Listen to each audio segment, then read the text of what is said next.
राम राम मंडळी.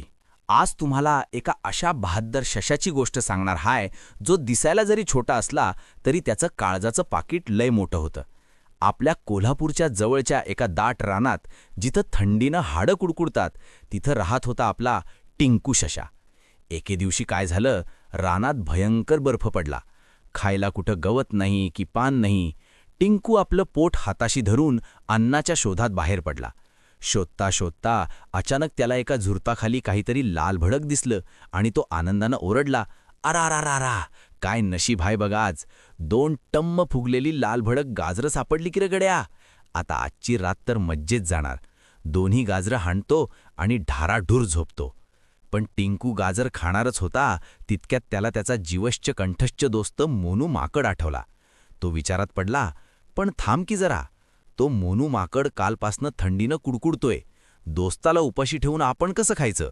नको नको, एक मी खातो आणि दुसरं मोनूला देऊन येतो. दोस्तासाठी काय बी. टिंकू पळत गेला आणि त्यानं ते गाजर मोनूच्या दारात ठेवून दिलं. थोड्या वेळानं मोनू तिथं आला. त्याला ते गाजर दिसलं आणि तो मनाशीच म्हणाला, काय इल्लाज आहे, हे गाजर नक्की त्या टिंकूचंच असणार काम. पण माझं तर पोट भरलंय मगाशीच. त्यापेक्षा हे गाजर त्या चिकी हरणीला देऊन येतो. बिचारीला लय भूक लागली असेल. मग काय, ते गाजर मोनूकडून चिकी हरणीकडे गेलं. चिकीनं ते गाजर पिंकी चिमणीच्या घरट्यात नेऊन ठेवलं. पिंकी चिमणीला जेव्हा ते गाजर दिसलं, तेव्हा तिला फक्त आपल्या टिंकू दादाचीच आठवण आली. तिनं ते गाजर आपल्या टोचीत धरलं आणि थेट उडत जाऊन पुन्हा टिंकूच्याच दारात टाकलं.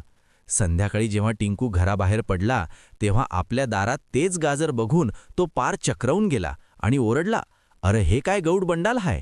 मी दिलेलं गाजर फिरून माझ्याच दारात कसं काय आलं? काय भूतभूत आहे की काय रानात? त्याचा आवाज ऐकून मोनू, चिकी आणि पिंकी सगळे हसत हसत तिथं आले. मोनू म्हणाला, अरे टिंकू, घाबरू नकोस, ही आपली दोस्ती हाय. तू मला दिलं, मी चिकीला दिलं आणि चिकीनं पिंकीला, आणि पिंकीला पुन्हा तुझीच काळजी वाटली म्हणून ते पाहुणं गाजर फिरून परत तुझ्याकडंच आलं. सगळ्यांच्या डोळ्यात आनंदाश्रू आले. टिंकू समाधानानं म्हणाला, अरे वाह, मग तर लय भारी झालं. आता आपण सगळे मिळून याचा फडशा पाडूया. काय म्हणताय? काटा किर्र. तर मंडळी, तात्पर्य एवढंच की आपण जर दुसऱ्याचा मनापासून विचार केला तर देव आपल्याला